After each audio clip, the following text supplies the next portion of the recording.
நான் 2 வயசு இருக்கும்போது கருப்பு சட்டை போட்டேன். எதுக்காக போட்டேன்னு சொல்கிறாருன்னா, இந்திய எதிர்ப்பு போராட்டம் நடந்தது. அப்போ எனக்கு தாத்தா நடத்தினார்.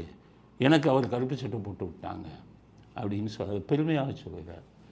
1979ஆம் ஆண்டு எனக்கு அப்பொழுது 2 வயது.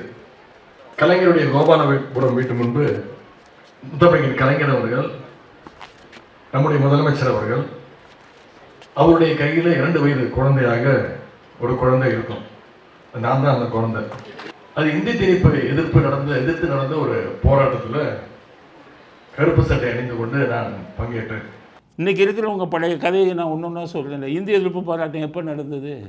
70 பிறந்தது 78, 77. அப்போ 2 வயசாக இருக்கும்போது 79 இந்திய எதிர்ப்பு போராட்டம் நடந்தது.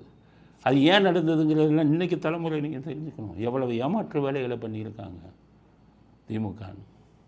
1965 தமிழ்நாட்டில் மிகப்பெரிய இந்திய எதிர்ப்பு போராட்டம் நடந்தது. அதில் தான் கள்ளக்குடியில் போய் தண்டவாளத்தில் தலை வச்சேன்னெல்லாம் அவர் சொன்னாங்க. இந்திய எதிர்ப்பு போராட்டம் ஏன் பண்ணாங்க? இந்திய எதிர்ப்பு போராட்டம் என்ன நடந்தது? அப்போ 1950 இந்திய அரசியல் சட்டம் வெளியிடப்பட்டது. எழுதினது அம்பேத்கர். அம்பேத்கர் அதில் என்ன எழுதியிருந்தார்னா, ஒரு 10-15 வருஷத்துக்கு இங்கிலீஷை நம்ம ஆட்சி மொழியாக வைப்போம், 15 வருஷத்துக்கு அப்புறம் இந்தியை மாற்றுவதை பற்றி யோசிப்போம்னு போட்டாங்க. அதை கரெக்டாக 65 வச்சுக்கிட்டு இந்த கூட்டம் பூரா, கருப்பு சட்டை கூட்டம் பூரா போராட்டம் பண்ணிட்டான். அம்பேத்கர் எழுதி வச்சார் 50ன்னு, 65 பண்ண 65 வந்துச்சு. இந்தியை கொண்டு வர போகிறாங்கன்னு மிகப்பெரிய போராட்டம் நடத்தி தமிழ்நாட்டையே திசை திருப்பி எல்லாத்தையும் இந்தியை வெறுக்க வைத்தார்கள். அதுதான் 65 இந்தி எதிர்ப்பு போராட்டம். 79 ஏன் வந்தது அப்படின்னு நீங்கள் தெரிஞ்சுக்கணும்.